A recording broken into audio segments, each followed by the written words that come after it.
This ABC 15 Flash Briefing is sponsored by Sanderson Ford. Straight up. Hello, I'm Megan Thompson with your top stories from ABC15 Arizona on this Friday morning. The Gilbert Police Department will have a big day today. The first class of the Gilbert Police Academy will graduate from the new public safety training facility. It includes 16 recruits. Some will stay with Gilbert Police and some will move to Queen Creek's new department. Gilbert Police will also begin wearing these new patches. You can see the iconic water tower in the center. Officers will begin wearing these new logos in the coming months. Prices of Valentine's Day flowers are up this year. In some parts of the country, long stem roses are twice the price as last year. So consumer reporter John Matarese shows us some ways to save on Valentine's flowers so you don't waste your money.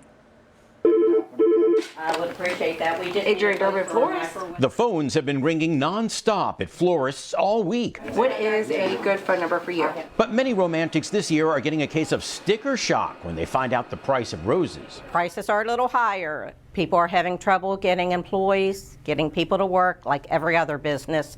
So the prices are going to be a little higher. A dozen long-stem red roses arranged in a vase are now up to $99 at many florists, $50 to $70 even in the grocery store.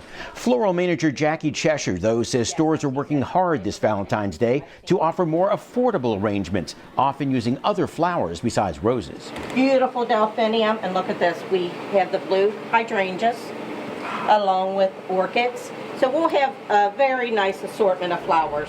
Now, if you have your heart set on roses, but the price of long stems are giving you sticker shock, Jackie says consider smaller, what are known as spray roses that are often half the price. You'll find small roses for less than $25 a dozen some places, but many shoppers still want those long stem reds. That's the classic, and they don't want to change from it. So Jackie says you may be able to save money on them having them delivered on Saturday instead of Valentine's Day, or simply picking them up yourself. Matt Robinson's doing that because his anniversary and Valentine's Day fall at the same time. My anniversary's tomorrow, so I'm picking up flowers today for that this afternoon.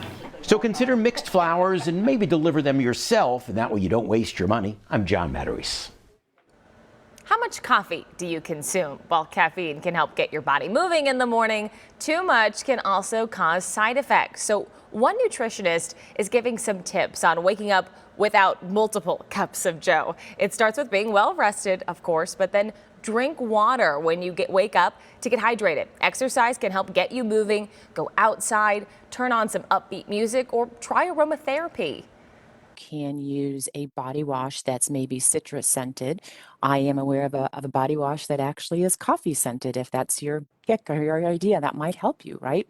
There are also coffee scented candles out there that might help you.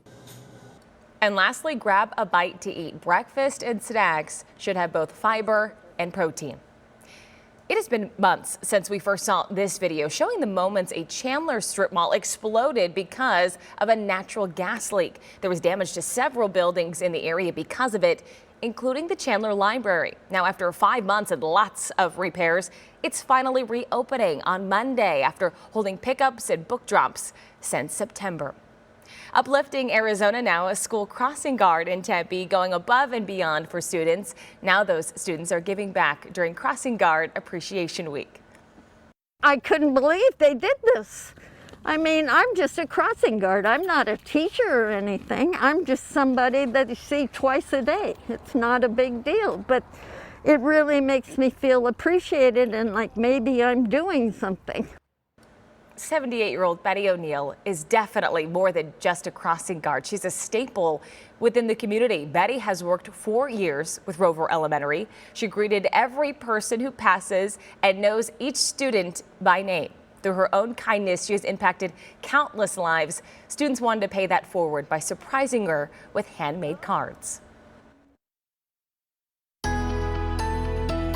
Time now for that most accurate forecast here on this Friday. I'm meteorologist Iris Hermosillo. This warm weather, it's sticking around. We saw the 80s for the first time this year yesterday, and we're going to keep these 80s around through the weekend. We're also going to get more breezes at times, especially Saturday, but I'm tracking a storm system heading our way next week that's going to bring rain and snow chances back to our state and a cool down too. So this spring-like weather lasting through the weekend though, and if you're going to be out and about, maybe you're going to the Phoenix Open today or this weekend, know that it is going to be warm in the afternoons. For example, today up into the the low 80s in Phoenix, Scottsdale into the upper 70s. Our burn time still at about 45 minutes. Make sure that you're wearing that sunblock and protecting your skin. Particle pollution remains in a good to moderate range with a spike in the morning hours, improving by the afternoon. And as far as our pollen counts, we're talking juniper, and it's in the medium to high range in the coming days.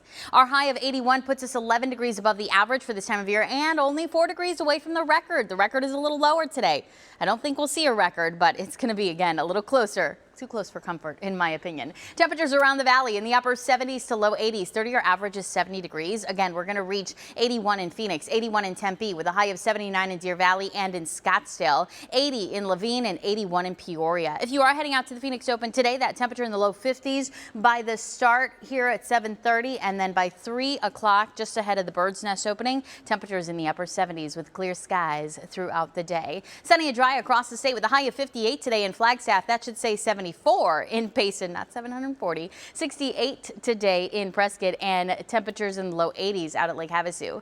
Highs will reach the low 80s through the weekend and even on Monday, staying well above average. But then we start to see a drop in those temperatures by Tuesday, and that temperature will fall even further by Wednesday and Thursday of next week. So high pressure, the dominant player. By Saturday, we've got a disturbance to our east. That's going to crank up the winds across our state as that system brushes by east, essentially those winds funneling in between that area of high pressure and that low pressure to the east. But then we've got this next storm system that'll crank up the winds by Tuesday. It starts to move in Tuesday night into Wednesday, and that's when the rain chances start to go up. And we're looking at more snow in the high country too. Still too early to determine how much and the exact timing of it, but know that those rain chances in the valley start to go up Tuesday night and continue through the day Wednesday, lingering into Thursday. That 7-day forecast shows you that big drop in temperatures too. We'll see the 80s through Monday, then 60s by Wednesday, 30s in the high country by Wednesday.